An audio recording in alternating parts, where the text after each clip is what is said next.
Bonsoir, en direct sur les réseaux de la région Réunion, Cap l'Info y commence maintenant. Combiner carrière professionnelle, mobilité internationale et mission de solidarité, l'est désormais possible grâce à la convention TEVO, signée par la région avec France Volontaire. Plus de 300 jeunes réunionnais ont déjà vécu l'aventure. C'est le cas de Priska Razafi Maharav, ancienne volontaire de solidarité internationale à la Commission de l'océan Indien. Elle partagera avec nous son expérience. Quelles pistes sont envisageables pour concilier transition énergétique et souveraineté alimentaire? Question posée dans le cadre de la révision de la programmation pluriannuelle de l'énergie. On en parle dans quelques instants. Cette semaine, le MAG nous ouvre les portes de Kélonia, l'observatoire de tortues marines. Immersion dans ce centre de soins emblématique de la protection et de la recherche, c'est à la fin de cette édition. Nous commençons ce journal en parlant d'entraide entre les différents territoires. Depuis plus de 20 ans, la région soutient le volontariat interrégional avec France Volontaire. Plus de 300 jeunes réunionnais l'ont déjà pu effectuer des missions solidaires dans l'océan Indien, en Afrique et en Inde. Aujourd'hui, cette coopération s'étend à l'international avec la signature de la convention TEVO pour la période 2025-2026, gage d'une mobilité renforcée, synonyme d'échanges culturels, de réciprocité et d'humanisme. Retour sur la conférence de presse qui a renforcé ce partenariat. Ils ont tous vécu la belle expérience de la mission solidaire avec les pays de la zone océan Indien. Toutes et tous sont unanimes, cette mission les a fait grandir. Alors, sur le côté professionnel, je sais maintenant exactement ce que j'aime, ce que j'aime pas. Et personnel, j'ai beaucoup appris sur moi-même. Donc c'est les compétences que j'acquiers que je pourrais utiliser après, mais il y a aussi beaucoup plus l'aspect humain. Donc c'est ce que je bénéficie vraiment du volontariat. Donc par exemple l'interaction avec les autres personnes, l'interaction avec les parents, les enfants qui sont ici à La Réunion. Donc c'est de ça, je dirais, que je me nourris. La région et France Volontaire ont signé la convention TEVO pour territoire volontaire. Cette convention va aider à renforcer les moyens et les accompagnements pour permettre à ces missions de voir le jour. La conviction partagée, c'est qu'on peut aller encore un peu plus loin avec d'autres profils, avec d'autres missions. Et donc c'est l'objet de cette convention, de permettre de nouvelles missions dans l'environnement de l'océan Indien pour les jeunes d'ici et les jeunes de là-bas, pour renforcer encore plus les liens d'amitié entre La Réunion et les territoires qui l'entourent. Pour la région Réunion, cette signature offre à la jeunesse une vision dynamique et généreuse de l'avenir, où le co-développement entre les pays de la zone se construit grâce à ces échanges. La volonté de la région Réunion, c'est de favoriser la mobilité des jeunes, mais derrière cette mobilité, il y a une volonté d'insertion professionnelle des jeunes, parce que ceux qui font une expérience en mobilité dans les pays de la zone reviennent beaucoup mieux et plus expérimentés et beaucoup plus aguerris, capables d'avoir une meilleure employabilité. En 20 ans de partenariat, plus de 300 Réunionnais sont partis en mission solidaire et à l'issue de cette nouvelle convention, différents programmes sont soutenus, comme les 10 prochaines missions de service civique international et 2 missions de réciprocité pour la période 2025-2026. Ce soir, nous recevons une invitée qui a parcouru le monde grâce au volontariat international. Diplômée en sciences politiques et relations internationales, Priska Razafi Maharav a travaillé en Europe, en Afrique australe et dans les Outre-mer. Ancienne VSI à la Commission de l'océan Indien, elle est aujourd'hui témoin de ce que le volontariat peut apporter à une carrière. Bonsoir Priska. Bonsoir. Alors vous avez un parcours déjà très riche et à l'international. Qu'est-ce qui vous a poussé à vous engager dans le volontariat ? Alors le volontariat, pour moi, c'était un projet de longue date, ayant un parcours assez axé vers les relations internationales, l'ouverture au monde. C'était un projet que j'avais même avant de finir mes études. Donc je m'étais beaucoup renseignée en fait sur les dispositifs qui existaient pour les jeunes diplômés pour pouvoir partir réaliser une mission d'expatriation professionnelle à l'étranger dans un cadre sécurisé et réglementé. Donc à la fin de mes études, c'était en fait dans la continuité que j'ai pu réaliser une mission de VSI dans l'océan Indien, qui est ma zone de prédilection, donc ma région d'origine. J'ai pu réaliser cette mission avec France Volontaire, qui Et d'ailleurs, une mission de VSI cofinancée par la collectivité à travers le programme de coopération européen Interreg. Alors, vous avez été une volontaire de solidarité internationale à la Commission de l'océan Indien à l'île Maurice. Quelles ont été vos missions au quotidien ? Alors, c'était une mission très polyvalente. En tant que volontaire de solidarité internationale, on est vraiment amené en fait, à apporter un appui général sur la vie de l'organisation, de notre structure d'accueil. Et pour ma part, la Commission de l'océan Indien, en tant qu'organisation intergouvernementale, mettait en œuvre en fait, des projets de coopération à l'échelle régionale, et j'ai eu la chance de pouvoir contribuer à la mise en œuvre de ces projets, que ce soit sur le plan administratif, technique, logistique aussi. Donc c'était une diversité de programmes en lien avec le développement durable, des problématiques qu'on a en commun en fait, nous tous, territoires insulaires. Et en tant que VSI, j'étais en fait parmi les équipes de la Commission de l'océan Indien, et j'ai vraiment pu toucher autant à l'opérationnel qu'à la partie un petit peu plus stratégique. Alors justement, si on oublie un peu l'aspect technique du métier, qu'est-ce que cette expérience vous a apporté tant sur le plan professionnel et le plan personnel ? Alors, je dirais que la mission de VSI, c'est avant tout une aventure humaine. Puisque en tant que jeune diplômé, jeune diplômé ou non d'ailleurs, on est souvent amené à sortir de notre zone de confort. Quand on part à l'étranger tout seul, on s'expatrie, on découvre une nouvelle culture, une manière de travailler aussi qui est différente. Donc, ne serait-ce qu'en termes de challenge personnel, c'est vraiment un grand saut en avant. Et puis, sur le côté professionnel, c'est des nouvelles compétences, des compétences transversales aussi, la capacité d'adaptation, oser faire les choses. On en sort grandi toujours, en fait, d'une mission de volontariat. Même si c'est à côté, c'est jamais pareil. Et j'imagine que ça a été créateur de souvenirs. Exactement, beaucoup de bons souvenirs. Maurice a été vraiment une belle découverte pour moi, puisqu'on connaît Maurice comme une destination de vacances. Touristique. Voilà, mais pour y vivre pendant 2 ans, côtoyer aussi la culture mauricienne et s'intégrer à la vie locale, c'était vraiment... C'était une très très bonne expérience et je ressors avec de très beaux souvenirs. Alors selon vous, pourquoi le volontariat international est une opportunité intéressante pour les jeunes réunionnais ? Je dirais tout d'abord que le VSI est une opportunité de se saisir d'un tremplin pour sa carrière professionnelle. Peut-être qu'en tant que jeune diplômé, on a cette appréhension à entrer directement sur le marché du travail. Le VSI sert justement, je pense, à amplifier nos compétences et nos connaissances. Et en fait, faire une mission de VSI, c'est quelque chose qui est valorisé par les employeurs et que nous, on valorise nous-mêmes en tant qu'anciens VSI. Mais alors, certains jeunes peuvent se poser la question, est-ce que c'est vraiment accessible à tous ? Les missions de VSI, oui, effectivement, sont ouvertes aux jeunes réunionnais. Les thématiques sont très diverses, en fait. J'ai mentionné tout à l'heure le développement durable et j'étais dans une structure assez particulière, la Commission de l'océan Indien, mais ça peut se faire également au sein d'une association, au sein de structures beaucoup plus petites. Sans diplôme, forcément ? Pas forcément, et au sein également des structures de la culture aussi. Donc, c'est vraiment, il y a un volontariat pour chacun. D'accord, très bien. Merci d'avoir partagé avec nous ce retour d'expérience en tant qu'ancienne VSI à la Commission de l'océan Indien. Priska Razafi Maharav, merci encore. Et puis, on espère que votre témoignage pourra inspirer d'autres jeunes qui nous regardent. Merci à vous, c'était avec plaisir.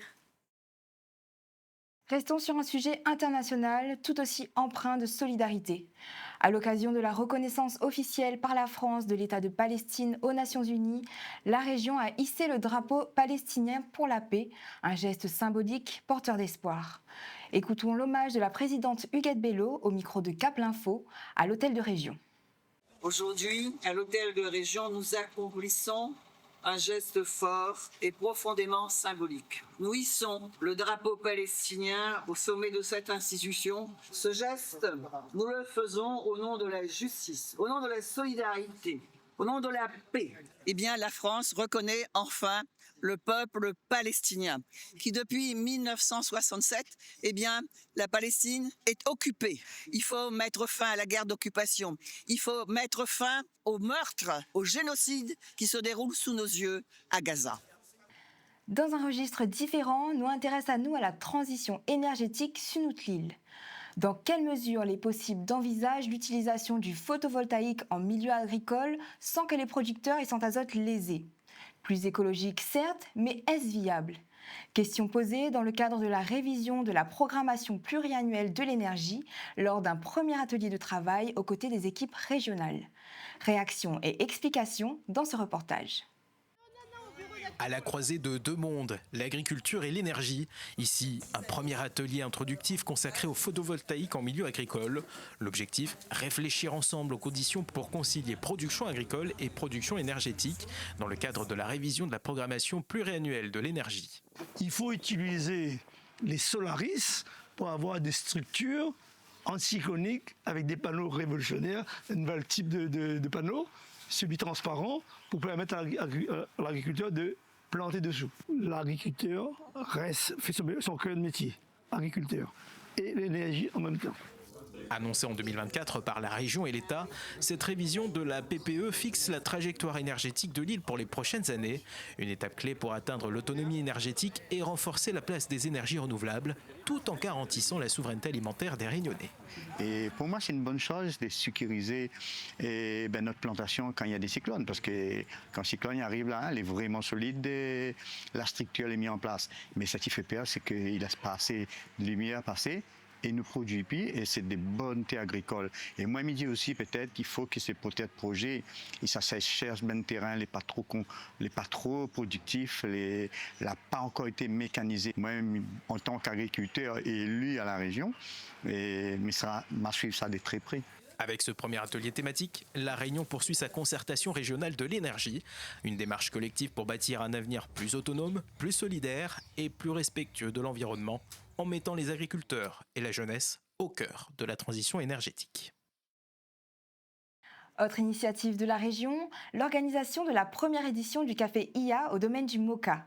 Un temps de formation ludique sur les différents usages de l'intelligence artificielle à destination de demandeurs d'emploi. Des connaissances qui pourraient faciliter votre insertion sur le marché du travail grâce à ces nouveaux outils. Notre équipe était sur place. Ici, au Café IA, on s'initie aux nouveaux usages numériques.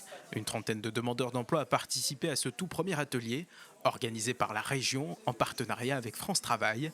Objectif, rapprocher les publics éloignés du numérique et leur montrer comment l'intelligence artificielle peut devenir un outil dans leur recherche d'emploi. Il y a une motivation, par exemple, si tu ne sais pas trop informatique, tu peux rentrer artificiellement, tu parles, tu poses questions, il répond facilement. Parce qu'il y a beaucoup de personnes qui manquent d'informations sur l'IA.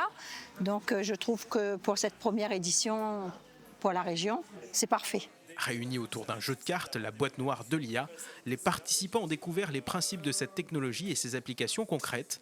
Une manière ludique de démystifier l'intelligence artificielle et de mieux comprendre ses usages dans le quotidien. On avait une couturière, on avait quelqu'un qui faisait de l'art-thérapie. Donc on va lui montrer comment elle peut utiliser l'IA pour pouvoir monétiser et peut-être créer son propre emploi grâce à l'utilisation de l'intelligence artificielle. Avec ce dispositif, la région poursuit sa stratégie numérique adoptée en 2023. L'ambition, bâtir une gouvernance locale de la donnée et encadrer le développement de l'intelligence artificielle dans le respect de l'éthique et au service de l'intérêt général.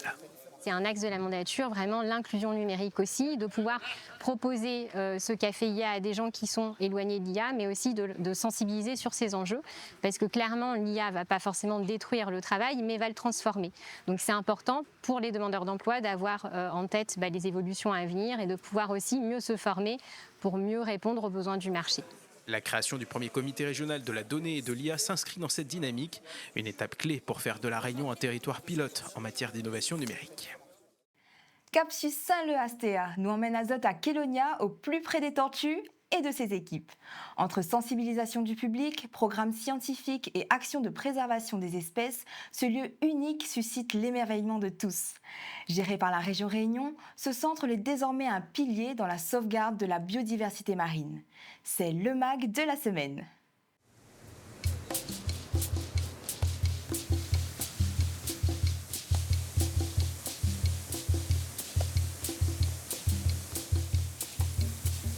Kélonia, c'est trois choses. C'est tout d'abord un centre de soins pour tortues marines. C'est un centre de sensibilisation, donc on va utiliser ce matériel vivant qui est chez nous, qui est en soins, pour le présenter au public et sensibiliser le public.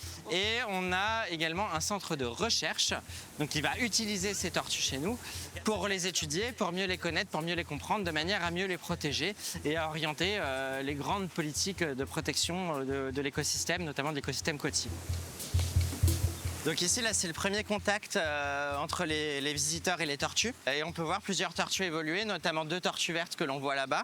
La brune, la très grosse brune, c'est Jack. Elle est restée à Kélonia parce qu'elle avait une conjonctivite. Et surtout, on veut la garder pour faire de la reproduction.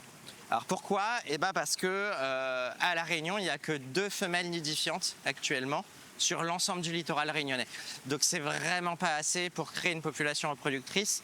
L'autre, c'est CG01 et celle-ci, elle a 7 ans. Donc elle est censée prendre le relais de Jack à un moment donné. Donc là, on a des bébés qui sont nés en novembre 2024 sur les plages de Saint-Leu d'une tortue qui s'appelle Gabi. Donc Gabi, c'est une des 2 tortues sauvages qui pondent à La Réunion. Il y en a 2, hein. Il y a Emma qui vient tous les 3 ans et Gabi qui vient tous les 6 ans. On va en garder 3 pour faire de la reproduction et prendre le relais des tortues qui font de la reproduction de captivité actuellement. Alors, le but, c'est que l'avenir de la population reproductrice de tortues à La Réunion soit pas sur le dos de la même tortue tout le temps.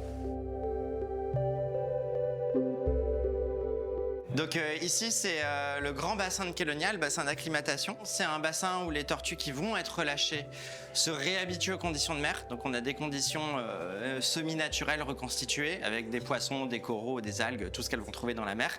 Ça permet de les réhabituer à ces conditions-là pour les relâcher dans de bonnes conditions et de manière à ce qu'elles ne soient pas perdues quand elles arrivent en mer et qu'elles ne se rééchouent pas à la côte.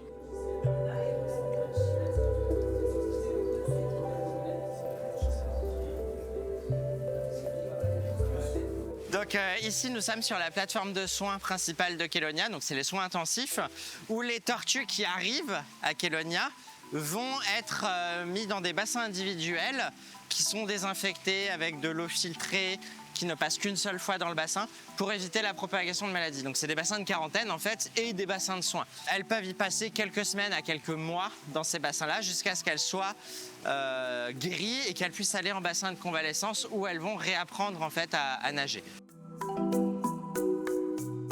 Quand on reçoit une tortue, il suffit d'attendre quelques jours au bord du bassin et en général, elle va excréter ce genre de débris. Le problème principal, c'est les morceaux de plastique dur, morceaux de bidon, morceaux de bouteilles, les fourchettes, ce genre de choses, parce que en fait, ça va avoir une durée de vie très longue en mer. Congélateur à échantillons, réfrigérateur médicaments. Là-bas, on fait la ration des carnivores avec les poissons. Donc, par exemple, Jasmine va avoir, alors là, au vu du poids, c'est 350 grammes au moins. Et Jasmine, elle a du thon, elle a du maquereau et elle a des calamars. Donc ça change un petit peu en fonction des tortues parce qu'il y en a qui n'aiment pas le calmar, par exemple.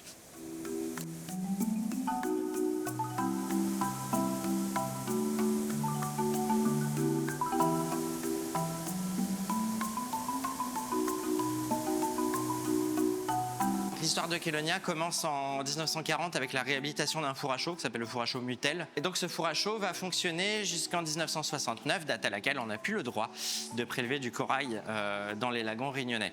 En 1977, le site est racheté par la famille Isotier qui va le réhabiliter en ferme d'aquaculture. On va faire de l'élevage de tortues. Donc l'activité de la ferme corail va continuer jusqu'en 1994, si je ne m'abuse, date à laquelle le ministère de l'Environnement stipule qu'on ne peut pas continuer à faire ça et prétendre tenir nos engagements internationaux. Donc il y a un appel à projet qui va déboucher sur la prise en main du site par le CEDTM.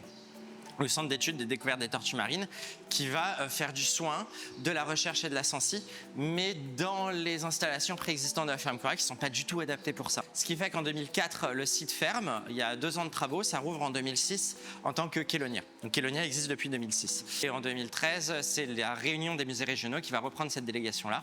Et donc aujourd'hui, on dépend de la réunion des musées régionaux. L'humain a toujours prédater la tortue, voilà, c'est comme ça, on prédate la tortue pour avoir une ressource alimentaire, pour avoir une ressource pour la bijouterie, etc. Et donc forcément cette salle va présenter ces relations de prédation-là et ça va choquer les gens parce que selon notre prisme actuel, notre société moderne actuelle, c'est pas quelque chose d'acceptable. Mais dans la majorité de l'histoire de l'humanité, c'était quelque chose d'acceptable. Même la ferme corail, il faut remettre ça dans le contexte de l'époque.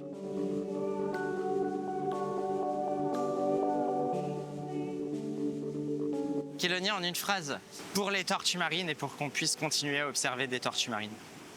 Voilà. Et à s'émerveiller devant ces créatures majestueuses.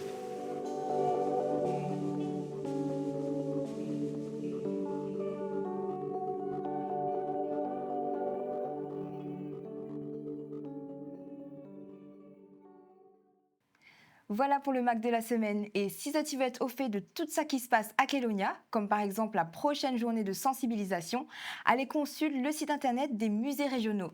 Vous va trouver aussi la programmation de la Cité du Volcan, de Stella Matutina et du Madois. Et pour encore plus de témoignages, ne manquez pas l'émission Mazine Réunion tous les lundis à 13h10 sur Antenne Réunion avec Aurélie Béton. Merci d'avoir été au rendez-vous, c'était Cap l'Info. Nous retrouvons-nous dans une semaine pour un nouveau point sur l'actualité régionale. Bon week-end à toutes!